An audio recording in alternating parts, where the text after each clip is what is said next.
Welcome back, everyone, to the Property Journey Podcast, episode 42. Welcome, Roy. Afternoon, Chris. Property financing, Roy, is today's topic that I have decided to pick your brains about. Going to range sort of between, obviously, first-time buyers as well as property investment, just a real mixture, kind of the different methods of property financing and kind of what maybe options are available to people. So essentially, when we're talking about property financing, we're essentially talking about the different methods of paying for a property that you're looking to buy. Yeah, because for the vast majority of people, if you go to buy a property, whether it's to live in or to rent out, then yes, you need the money for it. And most of the time you don't have your own actual money, so you have to borrow that money. There's different avenues to borrow that money from, whether it's from high street banks or whether it's private investors or family members or what have you, but most of the time it's borrowing of money. Because when we're talking about property financing, you know, as you say there, it's the money that's involved in buying a property. 9 times out of 10 now you're looking at between, roughly speaking, on a smaller scale, maybe between 170,000 and 200,000, probably on average. Yeah. Most people are not going to have 170 or 200,000 pounds lying in their bank account. Generally not. Most people, if you're a first time buyer, you know, you're not, on average, not going to have anywhere near that amount of money. If you're a home mover, you're not. Different maybe if you get to more mature clients where they are downsizing, or what you'd normally see is maybe some people that's lived in England, house prices are a lot higher. They're able to cash in. They have a lot of equity in their properties in England because the houses are much more expensive on average, and they're able then to use that equity to then maybe move to the likes of Northern Ireland where the prices are a lot lower, and then they're able to become a cash buyer. Yeah. Because they're pulling the money out of the house that they've Got paid their profit, off. their profit sitting. That they've been paying for 20 or 30 years. Yeah. Isn't it nice? But when you hear that, you know, I bought my house for £30,000 or whatever, how much did you sell it for? And then you hear the figure that you get. But then if you hear the story, then you'll ask them that 30,000 whenever they bought it was a lot of money then, and they probably struggled to even pay that back. But it's like anything, hindsight, you know, if they could wind back the clock, they would have bought 2 or 3 at that time. Well, that's the thing. You know, that's the thing. I think I did actually see a stat there recently where it was something like, between 3 and 4 times your yearly salary was what the price of a property was, and it's something close to 9. Yeah, I think now. So we'll not get into the debate of who was worse off, because the older generation will say that they were worse off than what the current generation are, and the current generation will say that they are 10 times worse. So we'll not get into that today. That could be nearly a full episode, right? What would kind of then be the biggest hurdle then when it comes to financing on a broad scale of things? Normally it comes down to affordability. So if you are a first time buyer or a home mover, then you need to have a deposit first of all. And then the bank will look at affordability. So you need to have, you know, good incomes coming in, and then there'll only be so much that you'll be able to afford.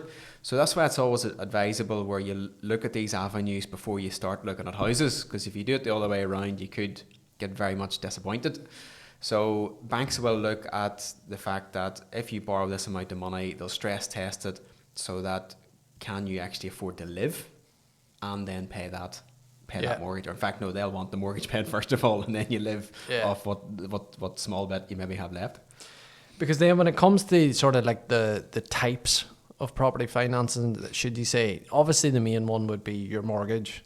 You've obviously then got, as you've said, maybe the more mature clients or whatever have maybe got cash, you know, because they're downsizing, they're pulling the equity out of the property that they're maybe selling, that they've paid off over the amount of years. I suppose then, in terms of maybe an investor side of things, you know, they could be pulling money, say, out of their business or purchasing from, you know, profits that they've maybe made from a business. First time buyers, gifts would be another one. Gifts, it's very common now where first time buyers maybe don't have a deposit, or they have a smallish deposit, and they're relying heavily on a gift. So maybe their parents, their grandparents an aunt or an uncle. So I would say easily maybe 1 in 4, and 1 in 4 transactions, maybe even 1 in 3, whereby part of the deposit is coming from a gift. And then whenever you're going down that route, a lot of buyers don't realise it can slow your buying process down, your conveyancing process down, because you're going through a lot more compliance. So there's more checks, that takes a lot more time, there's more searches, and there's more cost linked to it as well. I think it was actually Phil Spencer done a podcast with Barclays, and the topic of conversation was the reliance on the bank of mum and dad. Yeah. And how prominent that has been now, especially in probably the last, maybe I would say 5-10 years. What kind of then, I suppose, for some people buying a property, when you're a first-time buyer, probably even when you're a home mover, the options out there is possibly whatever money that they've got saved up, so savings, and a mortgage. When it comes to the investment side of things, what kind of then are the financing options for those? Are you looking at possibly a part mortgage, buy-to-let mortgage? Are you looking at potentially just cash buying the whole thing? Very rarely do you get an investor buying cash. If they're buying with cash, it normally means they have a lot of money sitting, and their view is, well, that money's sitting in the bank, it's not making any money, so you plough it into property. Or the vast majority of people would, leverage it, so they have a smallish amount of money, they use that as a deposit, and then they borrow the rest of it. Now, as to how much you have to put down, it depends what way are you borrowing. So are you borrowing in your own personal name, or are you buying in a limited company? Now, this is what frustrates me, because you see all these podcasts and all these reels and social media, ban limited company, it's brilliant and all the rest of it, but it's much more difficult. If you are banned in your own name, it's very simple, rule of thumb, 25% of a deposit. So it's very easy when you're going to find a house, you're working your figures out straight away.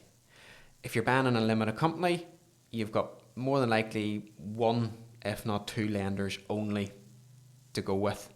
And they don't do it that way. They stress test it on the rental income. And not every 2 cases are the exact same. And they could maybe be forcing you into having to be repayment or a higher interest rate. And you could end up maybe putting in 30%, 35%. So you can't work out easily at your numbers. Yeah. So, and you're then stuck with one lender at a higher rate, higher fees. So, and when you go to remortgage, you're remortgaging with the same company. So you're not essentially going to be getting any way of a deal, or what kind of then, I suppose, just to go back to that point then, if you were to purchase then in your sole name, how many options would you roughly have? I know not every lender will do it because it's a buy-to-let, but are you opening yourself up to 8 lenders, or? I can't exactly say how many, but there's easily 10 to 15. Yeah. Easily. And some of them will look at you without an income. Some will have a minimum income of maybe 15 or not 15, maybe 20, 25,000. And they will give you maybe 3 mortgages. So very easily you could get 3 mortgages with one lender, 3 with another, and then if you've got a spouse, then again, so you can get six mortgages relatively straightforward. Now, once you probably get into bigger numbers than that, the thing does slow down, because lenders then treat you as a portfolio lender, portfolio borrower, and then your options maybe slow down a wee bit. Yeah. But you've still been able to get 6 to 10 houses under your belt with a very simple rule of thumb where it's 25%. Yeah. Because I was wondering there, just, as you say, the difficulties then with a limited company, yes, it may suit some people, and they may be happy enough that there's no options other than 2 companies. Yeah. For the vast majority of people, when they go down investment journeys, they're looking at, they only want to own 2 or 3 houses. They don't want to own 15, 20, 25 or whatever. It might be 2 or 3, and that's, they're suffice with that. Why put yourself through the stress like if there's only one lender, one way of looking at it is, it's just come to me, it's like buying a car and you can only insure it with one company for the first time, and then whenever it comes to renewal, it's whatever price they give you, and there's no way around it. Yeah. So you're stuck with them. You know yourself. Yeah. Yeah. Everybody likes to phone around when the insurance comes for renewal. Can I save a few quid here, a few quid there? I know. You're not going to do that with properties in a limited company. Because it's I always find it that, you know, a year after another year's driving experience, Roy, another year probably the car's a wee bit older, you know, and all of a sudden your insurance is up 200 quid. Yeah. You know, and nothing's happened in the year. You know, I always find that strange, but well, again, another topic we'll not get into, or we'll be here all day. I suppose then, I don't want to get too much into mortgages as such, because I know you're not a mortgage advisor. I know you obviously know about them. You know enough about them. But I don't want to get bogged down into it either. But there's obviously then, when you're going to mortgage a property, you've got fixed rate and then you've also got variable. Mm-hmm. You know, if you were looking at it on the perspective of a first-time buyer or a investor, kind of what options then in terms of that then would you be looking at? There's actually three. You've got fixed, variable, and a tracker. And it normally depends on the person themselves. So fixed is, as it says, it's fixed. You've got your rate, and that's fixed for whatever time you agree, 2 years, 3 years, 5 years. And at least the borrower knows, right, my monthly payment is going to be that amount of money for 24 months or 36 months, and that's simply it. You have a tracker, which is then tracking the Bank of England interest rate. So normally your high street bank will be marginally higher than that. So if the Bank of England, they meet every single month, if they change their interest rate, well then that means your monthly payment will change. So that's really only at a time whenever you've got knowledge of the market as to what way it's going to go. You know, if there's a thought of maybe interest rates increasing, well then a tracker normally isn't the way forward, because as soon as that changes, yours automatically changes. But then likewise, if you've got knowledge that the interest rates are going to go downwards, well then at least then you know you're taking a wee bit of a gamble and a punt that over the course of the next 2 years or 3 years, there's a likelihood of your payment going down. And then one actually, which we very rarely see now, it's a variable. Mm-hmm. So a variable means that you've got the Bank of England rate, and then you've got the individual bank. They'll have set a rate, so it is like variable in between. So that means it can change as you go along the period, or you know, the borrowing period. So if the Bank of England increases or drops their rate, more than likely the high street bank is going to drop it, not necessarily at the same rate, but will change it. Yeah. So it varies a wee bit. But as I say, that one, now when I talk about it, I haven't actually seen the variable in quite a while. And I suppose there, you know, there's two ways of thinking about that, as you said. If you've got the knowledge, you can write it out and you can sit in a tracker thinking that, you know, you're not too worried about maybe the payments changing, you know, with the interest rate, then fair enough. Fixed rate at least gives you the confidence that it's not going to move, you know, especially if you're moving into your first property, you do not want to be worrying about whether your mortgage is changing within 2 or 3 months potentially of you moving in. You probably just want, here's my mortgage payment, let me start paying it off, and then we can review your options further down the line. You normally find anybody that's maybe on a tracker. What happened years ago, the interest coming out of COVID, the interest rates just plummeted. So it meant then overnight people's mortgage payments were very little. But then what they did was they got used to that extra income, and they probably were just spending it. And then once interest rates started to change and they were coming out of that deal 2 years later, there was a period there where people's mortgages were maybe doubling. Yeah. So it's a bit of a shock. So you have to be savvy. As I say, it's different if it's doubling, say, from £200 to £400. You could probably live with that. You know, when it's doubling from 600 to 1200, that's when you begin to see the big change. I suppose for potentially investors as well, kind of talking there about first-time buyers and stuff and home movers, for investors, would they also sort of be maybe in a similar boat of fixed rates, It's generally the exact same, yes. Know exactly what the mortgage payment is. That means that whenever the rent's set, you kind of know that whether the rent's covering the mortgage or whatever it happens to be that their numbers are. Would that be kind of where they would put that into their strategy? Comes back to the individual strategy. So some people just don't care and they'll just buy anyway. My view is always, if you just continually buy and steadily buy, then you're riding out each of those problems. Some people are, whenever the interest rates were quite low, then they just bought quite a few. And then again, likewise, similar to the homeowner, they've got used to that extra profit every month. So whenever that rate goes up, they'll feel the pinch. Whereas if you just buy, whether it's 1, 2, 3, whatever, if you keep doing that same every single year, well, then you're always going to ride out the storm. So if the interest rate drops, you'll benefit a little bit. But likewise, if it goes the other way, you're only going to feel a little bit of the hurt as opposed to all your portfolio. Yeah. Now, me personally, for the last while there, interest rates were just far too high for borrowing, and just the figures didn't really stack up.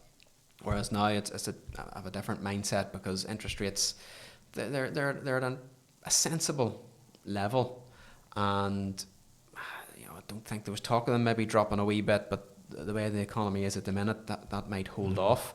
But I can't see them going up anyway. So no, and as you say, the uncertainty there, especially in the global affairs, again, not a topic that we'll divulge in at the minute, but certainly with the effect of it happening, the interest rates, it creates an uncertainty. As you said, there was talk about it dropping again. Are they going to hold it? Are they maybe going to have to increase it? I wouldn't have thought increasing it would do any benefit.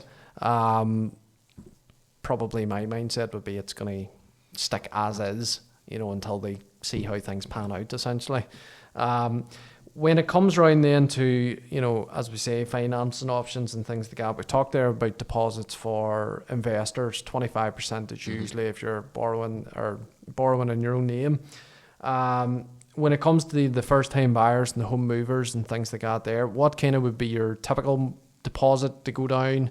I know for home movers, 9 times out of 10, probably what equity they've got in the first property is going to be transferred across into the house that they're buying. So, you could call that a deposit of 50% or 40% or whatever it happens to be. But if you're a first-time buyer, are you talking 10%? Is it co-ownership route, maybe 5%? Well, generally, the more you put in, the better rate and the better deal you'll get. So maybe the slightly lower interest rate, maybe the slower or the lower setup or product fee. But normally for first time buyer, rule of thumb is have 10%. So if you're in around that 10%, count that as your minimum. And if you have more than that, all the better. Now, if you have less than that, then yes, you can go to the likes of co-ownership, which is a government-backed scheme. And you could go quite simply with zero money. And the way that works is then the co-ownership will own a percentage of the house, and then you take a mortgage out for the rest of it, depending on what you can put into it. Yeah, because I was going to say, I do know there recently there's news articles and things online saying about 0% mortgages now. And by 0% mortgages I mean 0% deposits, and still being able to get a mortgage on a property. Would they be an option for people to try and get on the ladder? Or would you be kind of saying try and at least put something down?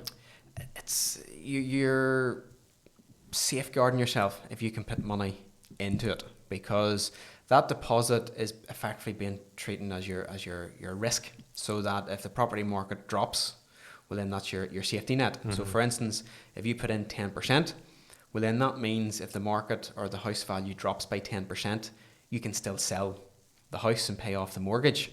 But if you only put in 10% and the market was to drop by 20%, well then that means if you sell the house, the money that you'll get for the sale still won't be enough to cover the mortgage, and you'll still owe. Yeah.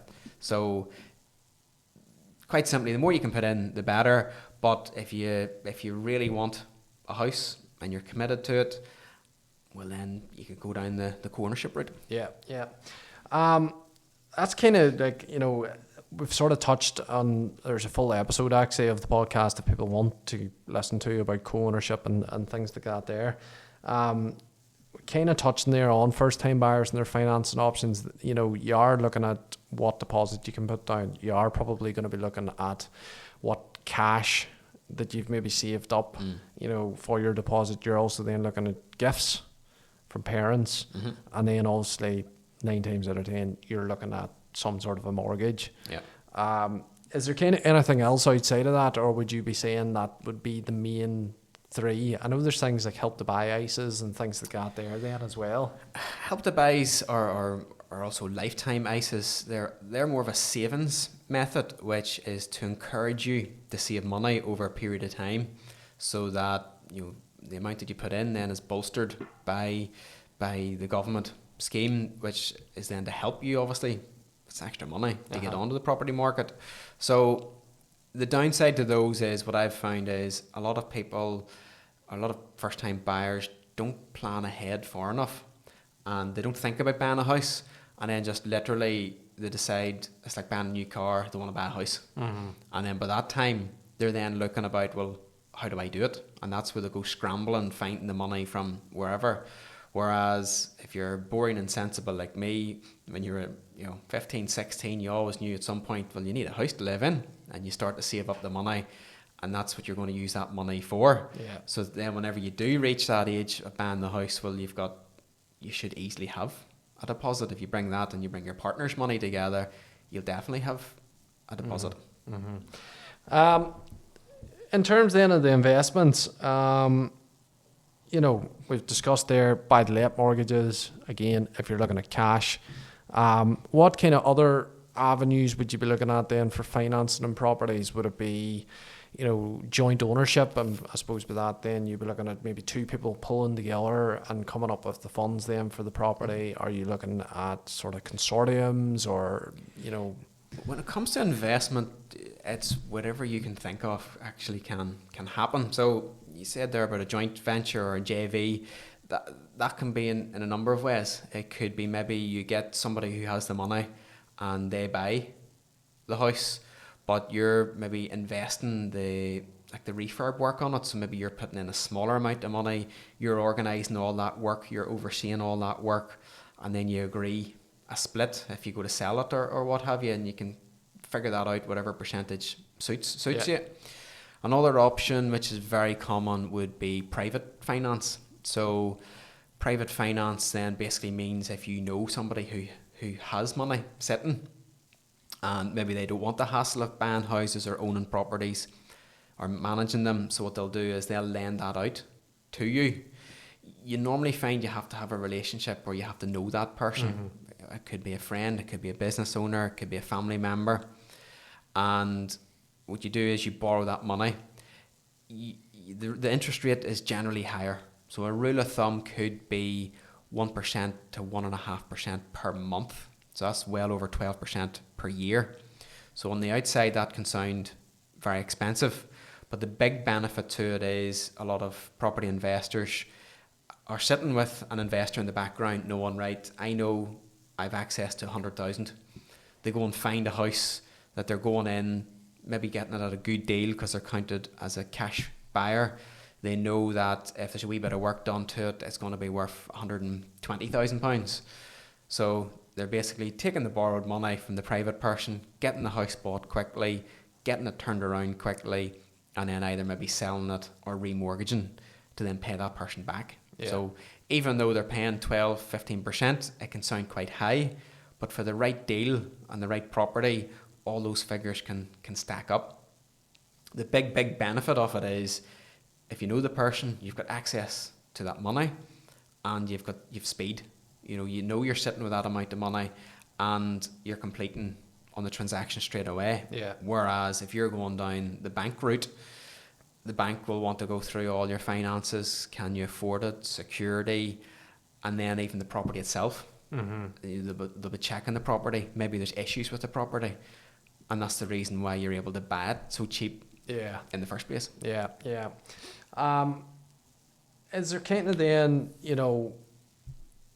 any I suppose with anything, there's always risks.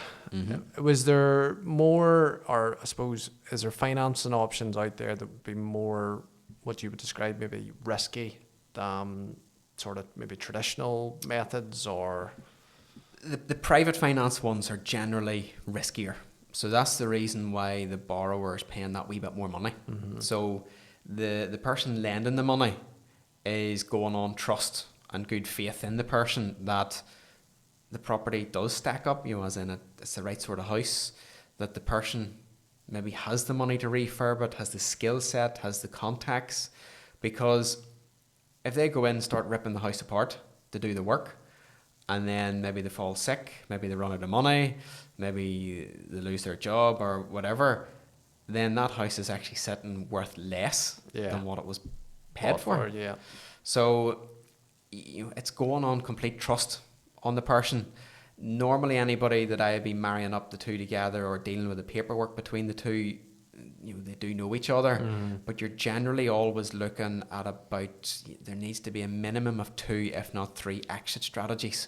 What I mean by that is, if this goes wrong, or what is the plan here to get the money back for the investor? Yeah. So it can be quite common that the house is remortgaged whenever all the work's done.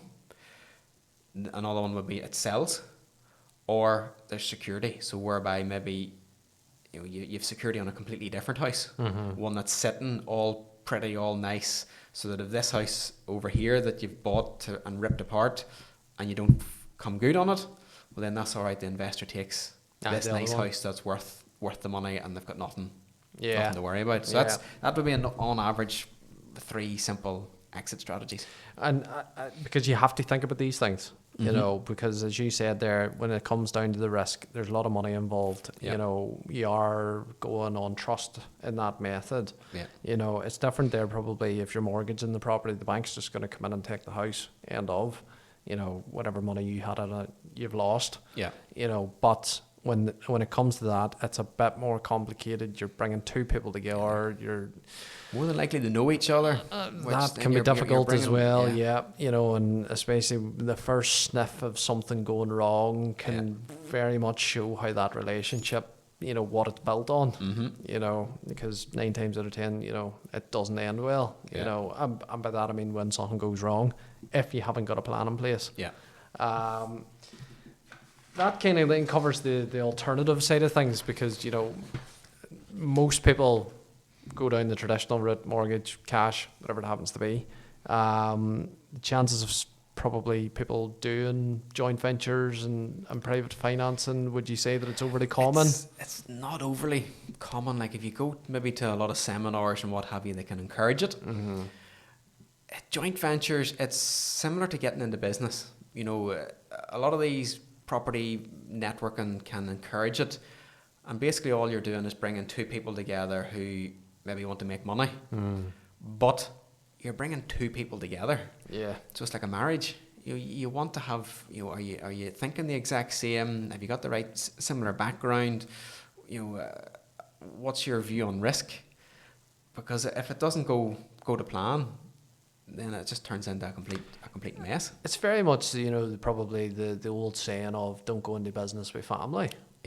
Where, you could have a brother or something along those lines, which, yes, the 2 of you might get along, but irritate the absolute, hell out of each other. And how could you run a business if one is just rubbing the other up the wrong way on a daily basis? And it's never going to work out. You fall out the next one, there's a family feud, and the whole thing comes crashing down around you.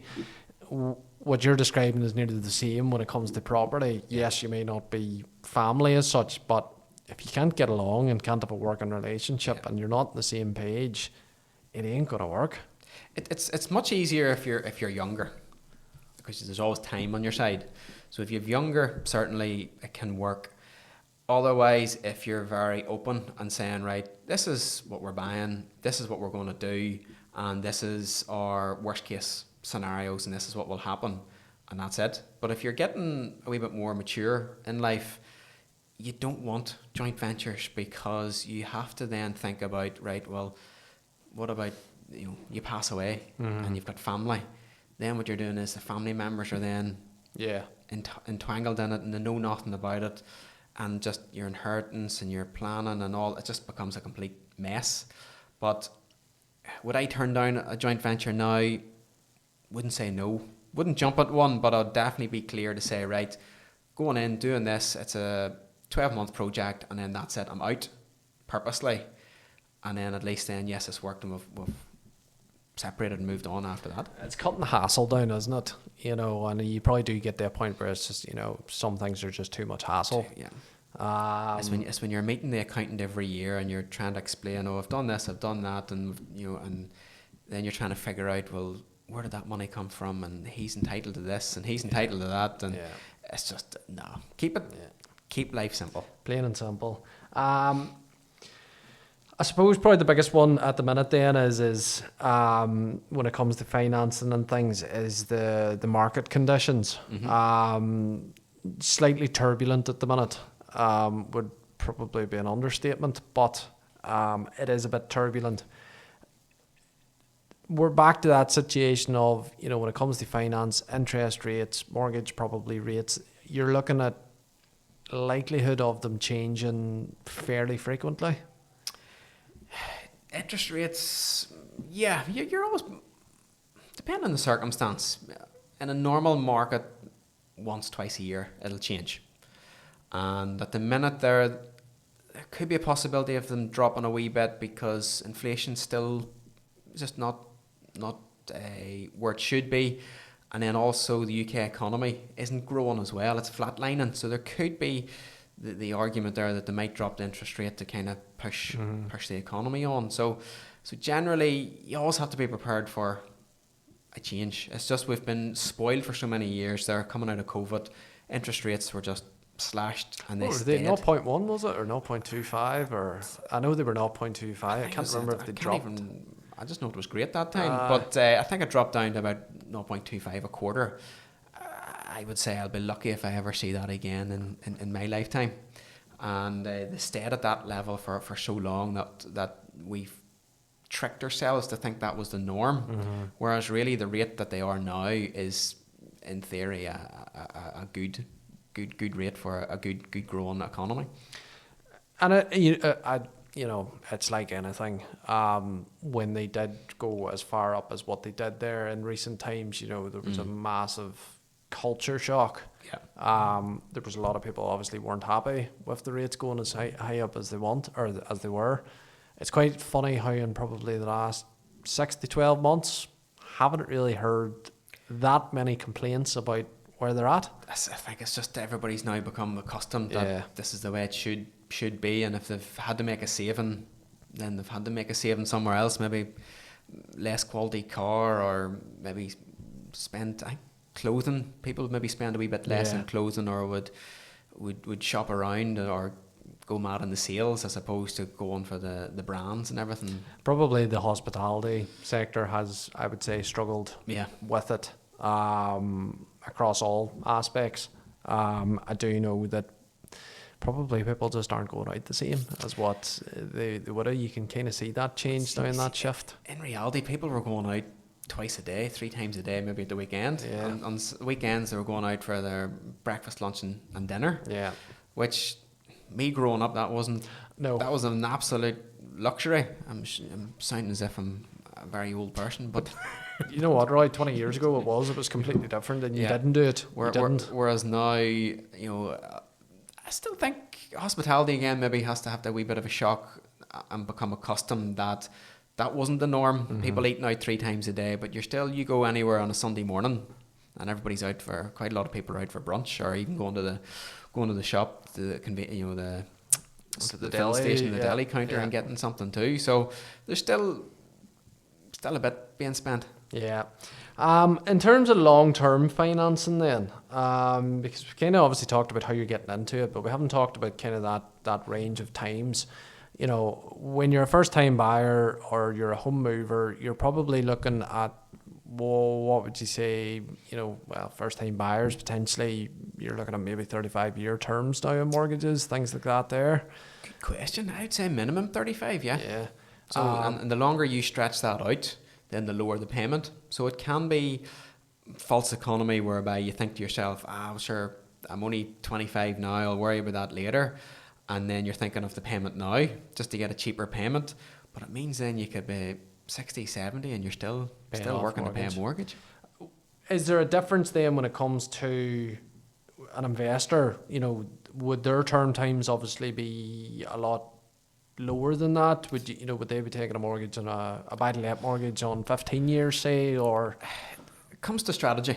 Again, some investors are a matter of pay interest, don't care about the debt, worry about that at a later stage, which can be perfectly fine because it's not the house that you live in, and all being well, as long as the market has continued to rise, well then that's okay. You sell, pay off the mortgage, and you still have money left over.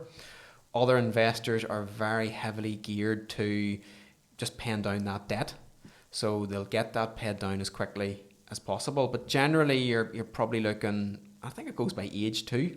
So on average, most investors probably looking maybe 20, 25 year. And I suppose possibly, it's not even on my list, but I'm just thinking about, as you said there, about age. Is there an age where kind of people would tend not to be getting mortgages, or they may not be offered to certain people of an age? It's a good question. I would say a mortgage broker would definitely know, just a bit of experience. I would say if you were in your 50s, you may then start to struggle, or you'll be told, listen, we're only giving you a 15-year or a 10-year term. So certainly as you get older, your opportunities get less, simply because the bank wants this debt paid off as quickly as possible. Yeah. Probably final couple of questions then, Roy. What have you seen anyone kind of make financing mistakes when it comes to them looking at a property and figuring out the money side of things? I wouldn't say finance mistakes. I think some people, maybe they've jumped into this setting up a limited company because they think it's more tax efficient and it's just brilliant, and their purpose is maybe only to buy 3 or 4 houses, and that's probably the big mistake. There are ways around the tax and the benefits and what have you by buying it in your own name. So I would say jumping into that without the proper advice is the big thing. And kind of final thoughts then, if you were looking at a situation, say for a first-time buyer, home mover, what would your final thoughts be kind of for them when it comes to financing, and then obviously similar for an investor? First-time buyer, probably maybe just keep things simple. Go down the new build route if you can, because they've got set prices, what you're paying for them. So then again, exactly that's what you're going to be buying at. Can you borrow at that? So it all is nice and simple, and takes the stress out of bidding and finding a house. So that would be the best way. And then as for an investor, best advice would be just steady purchasing, and at least then you're reducing as much risk as possible. Well, that's all for financing options, Roy. Thank you very much once again for your very insightful opinions there about some of those questions. Episode 42, folks. Thank you very much all for listening. We're getting quite good at this, Roy. We're back on trend again, getting these episodes done. So thanks again, folks, for tuning in, and we'll see you in the next episode. Thank you.